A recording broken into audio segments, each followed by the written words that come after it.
A man's true confidence is determined by his ability of doing what's best for his future self instead of doing what he feels like in the moment. So I think that I have cracked the code. A couple of days ago, I realized why is it that most men nowadays are being so sad and depressed with their lives. Welcome back, my name is Ivan, and in this channel I show you my self-improvement journey and guide you through the lessons that I learned along the way. In this video we're going to talk about that, how you can escape from that sadness and how you can regain focus in your life and rediscover your purpose.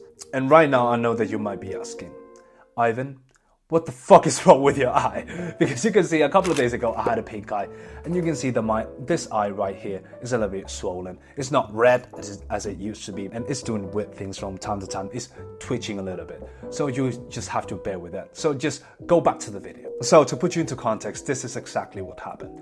2 months ago, I stopped posting videos on YouTube. And it was honestly the worst 2 months of my recent years so far. Like, I was feeling depressed, I was tired all the time, I didn't know what to do with my life. I was being sad with myself because I wasn't doing the thing that I was supposed to be doing. And stopping posting videos for 2 months was like the experience of saying, no, fuck you. Future self, or fuck you. I'm not gonna do that, I'm not gonna help you. And that's just one of the great indicators that you don't have great respect for yourself. Because you're doing what you want to do right now in the moment. You're just doing these short-term pleasures instead of just building something for your future self. And I think that if you're watching this video, you might be experiencing something similar. Because honestly, I was just stuck in the cycle of I'm not doing what I'm supposed to do, so I'm being sad. But because I'm being sad, I don't feel like doing the thing that I'm supposed to do, and it's just a vicious cycle. So in this video, I want to guide you through a couple of things that I've been doing the last couple of days, last couple of weeks, in order to just drag myself out of that vicious cycle and just come back to my purpose, come back to my goal. So yeah, let's just get started. So the very first step into regaining focus in your life is actually knowing what to focus on. And believe me, this sounds very simple, but it's not that easy. That's the reason why many people go into life being like a leaf in the middle of the wind. They let the wind drive them from one place to another, but ending up in nowhere. They have no direction to go in. So in this video, we're going to see what techniques to use in order just to define the goal that we want and go straight to it. One of the techniques that I'm going to break down today is one that I learned from the 4-Hour Workweek, the book by Tim Ferriss, in which he basically talks about defining goals for yourself. So when I was 18 years old, I didn't know what I wanted to do with my life, like whatsoever. Just for reference, I became a sneaker reseller. I was pretty big at that. And then I went to business administration because I thought that, okay, if I want to become a businessman, what better way to just learn something about business in university? But then I dropped out. I became a real estate agent. And after that, I went into learning programming. After learning programming, I went into university and all this stuff. So I have done a couple of different things just because of sheer stupidity, okay? Just because I didn't know what I wanted to do with my life. So the exercise that I did at 18, 19 years old in order to get my life together and know, okay, what is it that I really want in life is this one. What I want you to do is grab a blank piece of paper and a pen. And I know that you're not going to do this because you're a pussy and you don't actually want to change your life. You're just watching these videos for entertainment. But for those of you who really want to make a change in your life, you should do this. Grab a blank piece of paper right now and just write out the 10 goals that you want to accomplish in your life. It doesn't matter how big they are, it doesn't matter how incredible they sound, you just write them out. The 10 goals that you want to accomplish in your life. And you can pause this video and replay it whenever you're ready. Once that you have written out all these goals, I want you to go over each and one of those and select the one that is going to make the biggest change in your life. The one that is going to turn your entire life 180 degrees. In my case, the goal that I selected at 18 years old was becoming a YouTuber. I knew deep down that this was the thing that I was the most excited about. This was the thing that I woke up every morning thinking, wow, what if I died today without achieving this goal? What if I died today without doing anything towards this thing that I was dreaming of every single day? That was the goal that I selected, and you should have the same feeling about that. The feeling that you cannot go and die without trying this thing. You cannot go and die without doing something towards this goal, without even trying it. Again, it sounds very simple, but it's not easy. Once you have selected that one goal that you want to focus your entire life and your energy on, now I want you to describe it. I want you to write out with as much detail as possible how your life will look like once that in 5 years, in 3 years, you would accomplish that goal. I want you to be as detailed as possible. And this is something that I got from the fighter Ilia Topuria. Not that I talked with him, but I heard it on a podcast. Ilia Topuria, for those of you who don't know, is a Spanish fighter who recently became the world champion of UFC. And the reason why I like this method of writing things out is because of the story behind it. So the story goes like this. Once upon a time, Ilia Topuria was sitting on his sofa and he realized that, okay, I'm getting matured, I'm close to 30 years old, I might as well find myself a good woman, but what is the type of woman that I want in my life? He thought to himself. So he just sat down, grabbed a blank piece of paper and grabbed a pen and started writing out all the characteristics, all of the things that he wanted his wife to have. So at the end of 30 minutes, an hour, Ilia finished that list, took a look at it and said, I have just described an angel. What am I, a simple mere mortal, going to do with this list? Like, how could I deserve a woman like this? A woman who is just like an angel? And this is what he said to himself. In order to deserve a woman like this, in order to deserve a woman of these characteristics, I must become an angel as well.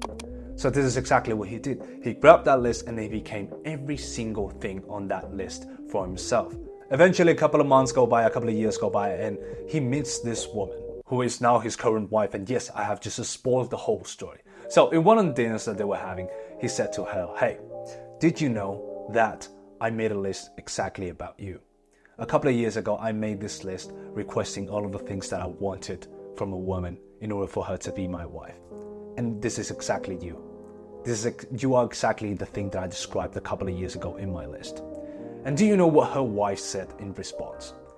She said, yes, I didn't know that, but I also made a list about you, and you are exactly what I was looking for. Boom! The craziest movie of all time. This is like the biggest hit in the movies of Hollywood of all time. I would go watch this movie. And maybe the story is not 100% real. Maybe there's a little bit of sauce of magic in there. But just by knowing exactly what it is that you want from life, just by knowing exactly what it is that you're looking for, you're more likely to find it. So that was the very first step of regaining focus in your life. Just defining the thing that you want to focus on. The second step, once that you have defined what you want to do with your life, is just removing distractions. And here we want to differentiate between two types of distractions. Macro distractions and micro distractions. Micro distractions are easy to control. I will be commonly known as the easy distractions. So maybe it's your phone ringing once you're studying. Maybe it's your mom knocking on your door while you're filming a video. Maybe it's your sister who comes into your room to do a silly dance and just goes straight to do whatever she was doing.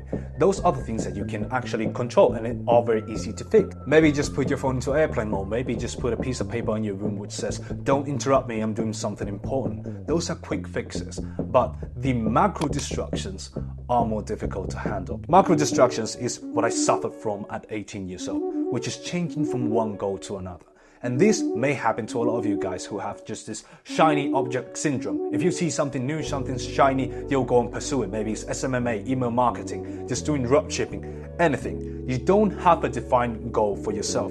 And if you just see something that is a little bit newer, something that's a little bit shinier, you'll go straight and do that thing instead of just sticking to your current task, your current goal. Ladies and gentlemen, you already know that things are getting serious when I bring out the whiteboard. So let's say that you have many goals. And this was me at 18 years old, when I was trying to manage all sorts of different things at the same time. When I was working part-time, I was trying to become a YouTuber, I was going into university, I was trying to do sneaker reselling, SMMA, marketing, and all these sorts of different things. You can see that I have a lot of energy dispersed into different directions. The problem with this is that it's not effective, it's time consuming, and it just doesn't work. But if on the flip side, we just center on one exact goal, as for example being a YouTuber, we will move to the other side of the whiteboard in which we have only one goal. And this is exactly where you want to put yourselves. This is you. And since you only have one goal, this right here, being a YouTuber, you'll be able to put all of this energy inside of you and just put it into this one direction that will put you onto your main goal, which is being a YouTuber.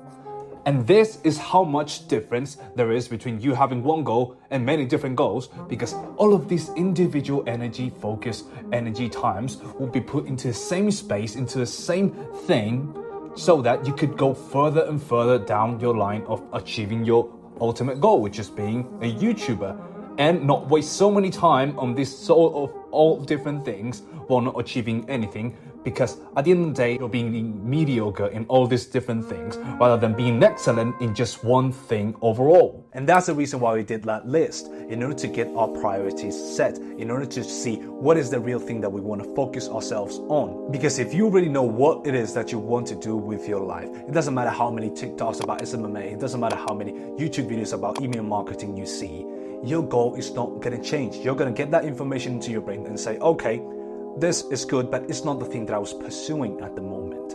This is the thing that I want to focus myself on, and I'm not going to let any other goals just distract me from this one. And once we have defined these two types of distractions, I want you to go for the next week, tracking every single thing that is distracting you. Of course, I could sit here and say, oh, turn off your phone, just lock yourself in the room and whatever, but that's just general advice. I want you to go more specifically. What is the exact same thing that is distracting you? Me, myself, my biggest distraction in this moment, honestly, is just women.